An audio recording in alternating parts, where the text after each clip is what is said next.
जो वैद्युत बल रेखाओं की बात हम लोग अभी किए हैं, उन वैद्युत बल रेखाओं के गुण के बारे में बात की जाएगी। वैद्युत बल रेखाओं के गुण, properties of lines of force. तो वैद्युत बल रेखाएं धन आवेश से निकलते हुए और ऋण आवेश में प्रवेश होते हुए प्रदर्शित होती है। जब धन आवेश रखते हैं तो वहां पर उनकी रेखाओं का डायरेक्शन बाहर तरफ होता है, ऋण आवेश में उन रेखाओं का डायरेक्शन अंदर की तरफ होता है। दूसरे नंबर की प्रॉपर्टी के रूप में हम बताएंगे कि जो बल रेखाओं के लिए निष्कोण वक्र खींचे जाते हैं, उसके प्रत्येक बिंदु पर हम वैद्युत क्षेत्र के डायरेक्शन को, दिशा को जानना चाहें तो उस पर हमें टेंजेंशियल लाइन यानी कि स्पर्श रेखा खींचनी पड़ती है। फिर तीसरे वैद्युत बल रेखाओं की बात करें तो कहेंगे वैद्युत बल रेखाएं एक दूसरे को काटती नहीं है। क्यों नहीं काटती हैं? क्योंकि यदि एक दूसरे को ये काट दें तो कटान बिंदु पर, इंटरसेक्शन पॉइंट पर दो डायरेक्शन हो जाएंगे और किसी एक बिंदु पर किसी वैद्युत क्षेत्र के एक तीव्रता के लिए दो डायरेक्शन संभव नहीं है। इसलिए वैद्युत बल रेखाएं एक दूसरे को कभी काटती नहीं है। फिर इसकी हम चौथी प्रॉपर्टी की बात करें तो बात करते हैं, देखते हैं हम वैद्युत बल रेखाओं को कि आवेश के निकट ये सघन होती हैं और जैसे जैसे दूरी बढ़ती जाती है वैसे वैसे दूर होती जाती है। यह इस बात को प्रदर्शित करती है कि आवेश के निकट वैद्युत क्षेत्र अधिक, वैद्युत क्षेत्र की तीव्रता बहुत ज्यादा, और जैसे जैसे दूरी बढ़ती है वैद्युत क्षेत्र की तीव्रता वैसे वैसे घटती जाती है। We know that E proportion 1/r²। यह भी बता रहा है कि दूरी बढ़ने पर वैद्युत क्षेत्र की तीव्रता घटती है। तो पांचवें के रूप में हम जानेंगे कि वैद्युत बल रेखाओं को जब आगे बढ़ाते हैं तो वो सिकुड़ने लगती है। वैद्युत बल रेखाएं सिकुड़ करके बताती हैं कि कुछ ही दूरी के बाद वो अपने कार्य को कंप्लीट कर लेंगी, यानी कि वैद्युत क्षेत्र प्रत्येक बिंदु आवेश का एक निश्चित दूरी तक रहता है, उसके बाद वैद्युत क्षेत्र उसका खत्म हो जाता है। इस बात को ये प्रदर्शित करती है। हम लोग अगले हेडिंग के अंतर्गत बिंदु आवेश के कारण वैद्युत क्षेत्र की तीव्रता के बारे में बात करेंगे। जो वैद्युत क्षेत्र की तीव्रता हम लोग भी बात किए थे, बिंदु आवेश के कारण वैद्युत क्षेत्र की तीव्रता क्या होगी इसके बारे में बात करेंगे। तो यहाँ पर हम देख रहे हैं कि फिगर में एक बिंदु आवेश Q है, एक परीक्षण आवेश Q0 है। जैसा कि मैं पहले ही इसके बारे में डिटेल किया था कि यहाँ पर आवेश दो प्रकार से लिए जाएंगे। एक बिंदु आवेश होगा, बिंदु आवेश का मतलब जो वैद्युत क्षेत्र उत्पन्न करता है। दूसरा परीक्षण आवेश होगा। परीक्षण आवेश का मतलब है कि जिससे हम चेक करते हैं कि वैद्युत क्षेत्र कितना है, टेस्ट चार्ज उसको बोलते हैं।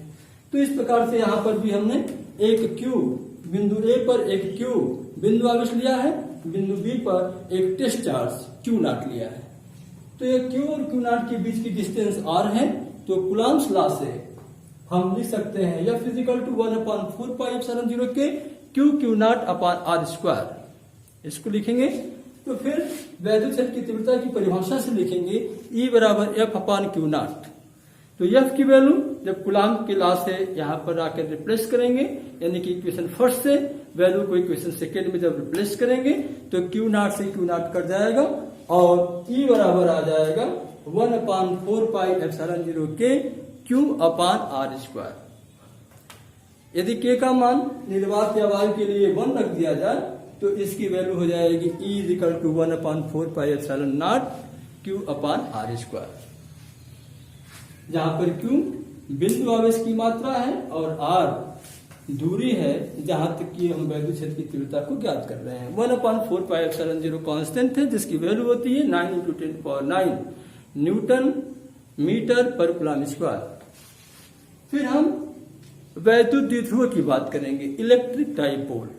वैद्युत द्विध्रुव क्या होता है इसके बारे में बात करेंगे। तो वैद्युत द्विध्रुव एक समायोजन है, एक व्यवस्था है, एडजस्टमेंट।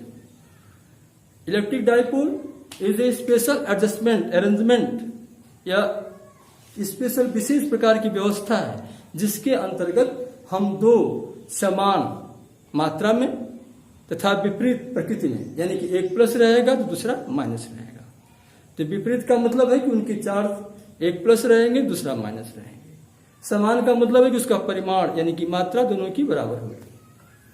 तो मैग्नीट्यूड सेम और नेचर अपोजिट, ऐसे दो चार्जों को बहुत कम दूरी पर लिस्ट डिस्टेंस, अल्पतम दूरी पर इसको रखते हैं, तो इससे निर्मित अरेंजमेंट को हम इलेक्ट्रिक डाइपोल कहते हैं। इलेक्ट्रिक डाइपोल कहाँ मिलता है? Cl-।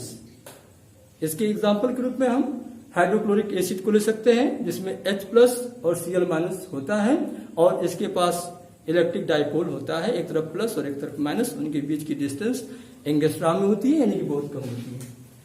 इस प्रकार से हम वैद्युत द्विध्रुव आघूर्ण की बात करें तो वैद्युत द्विध्रुव आघूर्ण के लिए जो समायोजन बना हुआ है, एक -q +q, उसके बीच की डिस्टेंस 2l, तो बताता है कि वैद्युत द्विध्रुव आघूर्ण किसे कहते हैं? तो दोनों आवेशों में से किसी एक आवेश की मात्रा तथा उनके बीच की अल्पतम दूरी के गुणनफल को वैद्युत द्विध्रुव आघूर्ण कहते हैं। इसे हम P से प्रदर्शित करते हैं। P = 2 यहाँ पर Q आवेश की मात्रा है और 2l अल्पतम दूरी है। यहाँ पर अल्पतम दूरी 2l लेते हैं, क्योंकि l जो होती है सेंटर पॉइंट से किसी एक चार्ज की दूरी होती है, इसलिए टोटल दूरी को यहाँ पर 2l से प्रदर्शित किया जाता है। विद्यार्थियों कभी एक कंफ्यूज न हो कि यह l केवल दूरी है उनके बीच की दूरी l नहीं होती है, उन दोनों आवेशों के बीच की टोटल डिस्टेंस 2l होती है। तो यहाँ पर Q × 2l = 2ql बना हुआ है। यह ना समझिए कि 2q × l है, ऐसा नहीं है। Q × 2l = 2ql। इसका मात्रक हो जाएगा कूलाम मीटर। वैद्युत द्विध्रुव का बल आघूर्ण, torque acting on an electric field. Electric dipole के कारण हम बल आघूर्ण कैसे किसी एक यूनिफॉर्म इलेक्ट्रिक फील्ड में प्राप्त करेंगे, उसको जानने के लिए देखो, एक यूनिफॉर्म इलेक्ट्रिक फील्ड यहाँ पैरेलल लाइन से डिनोट किया गया है। यहाँ पर इलेक्ट्रिक डाइपोल AB रखा हुआ है, जिसका -q और +q चार्ज है, उसके बीच की लिस्ट डिस्टेंस 2l दिखाया गया है, जो कि इलेक्ट्रिक फील्ड के थीटा एंगल पर रखा हुआ है।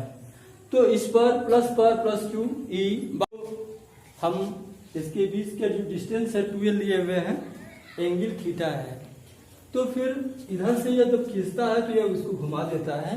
तो यहाँ पर देखेंगे कि 2 पैरेलल फोर्सेस के बीच की जो डिस्टेंस है वह 2l sin थीटा है। तो हम जानते हैं, we know that tau = r × f। तो r की वैल्यू 2l sin थीटा हो जाएगी, क्योंकि r का मतलब होता है डिस्टेंस बिटवीन 2 पैरेलल फोर्सेस। तो यह 2l sin थीटा हो जाएगा, f के जगह QE हो जाएगा। तो इन दोनों वैल्यू को हम इक्वेशन फर्स्ट में जब रिप्लेस कर देंगे तो हम पाएंगे कि tau = 2l sin theta × QE।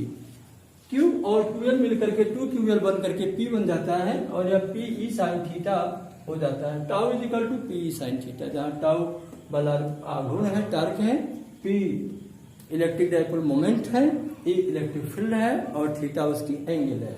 इस प्रकार से यहाँ पर यदि हम थीटा की वैल्यू को चेंज करते हैं तो टाउ की वैल्यू चेंज होती है। टाउ की वैल्यू मैक्सिमम रखने के लिए हमें साइन थीटा की वैल्यू मैक्सिमम रखनी पड़ती है, और we know that sine theta की मैक्सिमम वैल्यू 1 होती है थीटा के 90 डिग्री के लिए।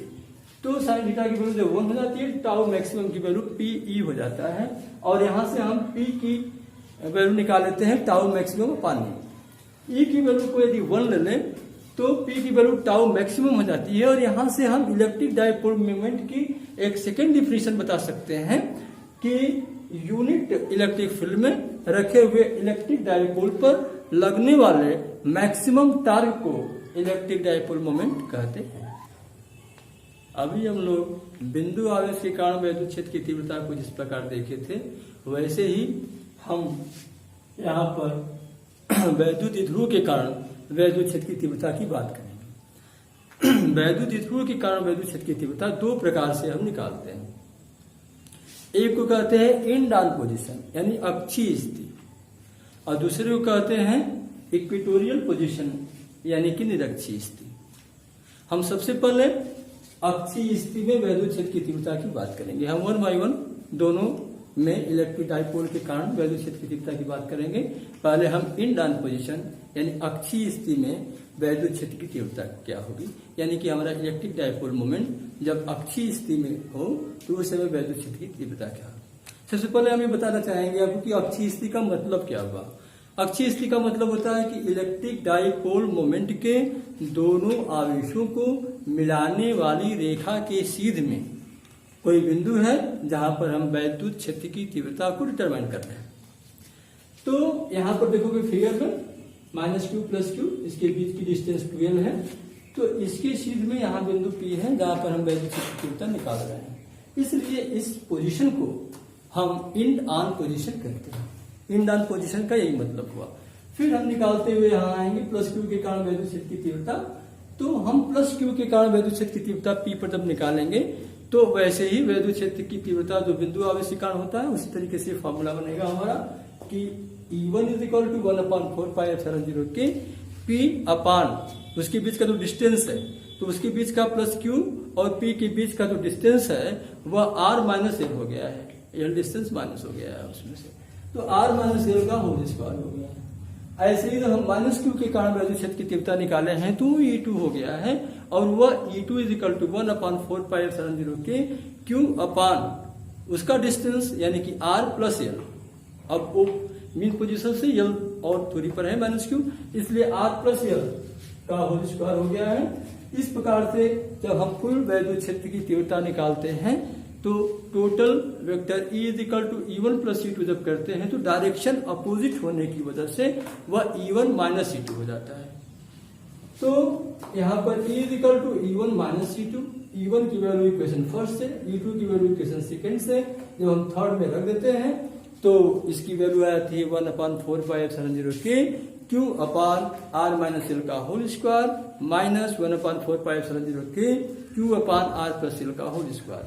जब इसमें से माइनस होता है तो हम q/4πε0 के कॉमन लेते हैं, तो इसमें से 1/r - l का whole square minus 1/r + l का होल स्क्वायर ब्रैकेट में बचता है, और इसका एलसीएम r² - l² का होल स्क्वायर हो जाता है। यहाँ पर r + l का whole square minus r - l का होल स्क्वायर हो जाता है। आइडेंटिटी a - b का whole square minus a - b का होल स्क्वायर, a + b का whole square minus a - b का होल स्क्वायर = 4ab के फार्मूले के हिसाब से यहाँ 4rl हो जाता है, और इसमें से 2l और q मिलकर के p बन जाता है, और 2 और r मिलकर के 2pr बन जाता है। इस प्रकार से E = 1/4πε0 के 2pr/r² - l² का होल स्क्वायर हो जाता है। अब यहाँ पर हम कंडीशन लगाते हैं कि l का मान यदि बहुत छोटा हो, l का मान रियली बहुत छोटा होता है, उसकी डिस्टेंस एंगस्ट्रॉम वगैरह में होती है, इसलिए l की वैल्यू बहुत छोटी होती है। तो कहीं l की वैल्यू बहुत छोटी लेंगे तो उसका स्क्वायर करेंगे तो और छोटा हो जाएगा r² से, इसलिए उसको हम नेग्लेक्ट कर देते हैं, नेग्लिजिबल हो जाता है, और इस प्रकार से r² - l² = r² हो जाता है, यानी कि l² को घटाने से कोई फर्क नहीं पड़ता और r² वैल्यू में आ जाता है। तो हम जब इसके जगह r² रखेंगे तो फिर उसका स्क्वायर होने पर r² 4 हो जाएगा, और ऊपर की r से 4 कट करके 2p/r³ हो जाएगा। यह वैद्युत क्षेत्र की तीव्रता का सूत्र E = 1/4πε0 के 2p/r³ हो जाता है। अब यहाँ पर जब निर्वात या वायु लगा देते हैं तो निर्वात या वायु के लिए k की वैल्यू 1 होती है, और इस प्रकार से E = 1/4πε0 के 2p/r³ हो जाता है। यह अक्षीय स्थिति में वैद्युत क्षेत्र की तीव्रता का सूत्र है, जिसमें 1/4πε0 की वैल्यू 9/10⁹ होती है, p इलेक्ट्रिक डाइपोल मोमेंट है, r डिस्टेंस है। इलेक्ट्रिक डाइपोल मोमेंट के मिड पॉइंट से उस पॉइंट का डिस्टेंस है जहां पर हम इलेक्ट्रिक फील्ड को प्राप्त करना चाहते हैं। इस प्रकार से हम अक्षीय स्थिति में वैद्युत क्षेत्र की तीव्रता का डेरिवेशन कर लेते हैं। फिर हम निरक्षीय स्थिति में वैद्युत क्षेत्र की तीव्रता का डेरिवेशन करने के लिए यहाँ आते हैं, इस पोजीशन में। इसको इक्वेटोरियल पोजीशन कहते हैं। यह इक्वेटोरियल और निरक्षीय स्थिति है क्या, उसके बारे में हम बात करेंगे। यहाँ पर बात करते हुए हम बताएंगे कि इलेक्ट्रिक डाइपोल मोमेंट के दोनों आवेशों के मिड पॉइंट से परपेंडिकुलर जाने वाले लाइन पर यदि कोई पॉइंट हो जहां हम इलेक्ट्रिक फील्ड डिटरमाइन करना चाहते हैं, तो इस पोजीशन को हम इक्वेटोरियल पोजीशन कहते हैं, यानी कि निरक्षीय स्थिति कहते हैं। इसके लिए वैद्युत क्षेत्र की तीव्रता ज्ञात करने के लिए हम पॉइंट यहाँ पर है P पॉइंट हमारे यहाँ पर है, तो P पॉइंट और Q के A पॉइंट के बीच की डिस्टेंस हम निकालेंगे, क्योंकि यहाँ से यहाँ की डिस्टेंस L होती है, क्योंकि टोटल डिस्टेंस 2L है तो इसका हाफ L हो जाएगा। यह डिस्टेंस r है, इसलिए यह हाइपोटेनस √r² + l² हो जाएगा। तो इस डिस्टेंस की बात करेंगे और यह दोनों बराबर होगा, क्योंकि यह और यह दोनों के लिए ही बराबर है हमारा जो ट्राइंगल है। तो इस प्रकार से √r² + l², या भी √r² + l²। इसलिए इस पर वैद्युत क्षेत्र की तीव्रता E1 और E2 दोनों का मैग्नीट्यूड सेम होगा, जैसा कि फार्मूला में दिखाया जा रहा है। प्लस Q के कारण वैद्युत क्षेत्र की तीव्रता E1 = 1/4πε0K Q upon distance का whole square, distance √r² + l² इसका होल स्क्वायर होगा तो अंडर हट जाएगा। और E2 भी -Q के कारण वैद्युत क्षेत्र की तीव्रता है तो 1/4πε0K Q अपान r² + l², यानी कि दोनों का फार्मूला सेम है, यानी कि दोनों की मैग्नीट्यूड सेम होगा, लेकिन डायरेक्शन अलग है। E1 का डायरेक्शन इधर होगा, क्योंकि यह इसको रिपेल करेगा, प्लस Q रिपेल करेगा, इसलिए E1 का डायरेक्शन इधर होगा। -Q अट्रैक्ट करेगा, इसलिए E2 का डायरेक्शन इधर है। E1 और E2 के बीच का एंगल 2θ होगा, क्योंकि यह यहाँ से यह थीटा एंगल बनाएगा करस्पॉन्डिंग एंगल के द्वारा, यह थीटा एंगल बनाएगा, और यहाँ अल्टरनेट एंगल के द्वारा यह भी थीटा एंगल बनाएगा, और थीटा दोनों जुड़ करके उनके बीच का एंगल 2θ हो जाएगा। तो कोई वेक्टर क्वांटिटी एक पॉइंट पर वर्क कर रहे हैं और उसके बीच का एंगल 2θ है, तो उसका रिजल्टेंट वेक्टर एडिशन फार्मूला से हम निकाल सकते हैं। E = E1² + E2² + 2E1 E2 cos θ। cos θ की जगह थीटा एंगल 2θ है, इसलिए हमने 2θ इसमें रिप्लेस किया है। E1 और E2 की value magnitude of E1 E2 दोनों सेम है, फार्मूला समीकरण 1 और समीकरण 2 से रिप्रेजेंट है, इसलिए हम E1 और E2 दोनों की जगह E1 रखेंगे, तो यहाँ E1² + E1² 2E1² हो जाएगा, 2E1 × E1 2E1² हो जाएगा, cos 2θ हो जाएगा। यहाँ पर E1² को कॉमन लेकर के बाहर कर दिए, यहाँ 2 कॉमन लेकर के 1 + cos 2θ लिख देते हैं। cos 2θ की वैल्यू होती है 2 cos² θ -1 + 1 से कट करके यहाँ 2 × 2 cos² θ हो जाएगा, 4 का √2 हो जाएगा, स्क्वायर थीटा cos θ हो जाएगा। इस प्रकार से E का रिजल्टेंट 2E1 cos θ हो जाएगा। यहाँ पर E1 की वैल्यू इक्वेशन फर्स्ट और सेकंड किसी से भी रख देंगे, 1/4πε0K Q अपान r² + l², और cos θ की वैल्यू इस फिगर से निकालेंगे, जो कि बेस यानी कि L अपान √r² + l², जिसको कि 1/2 लिख सकते हैं।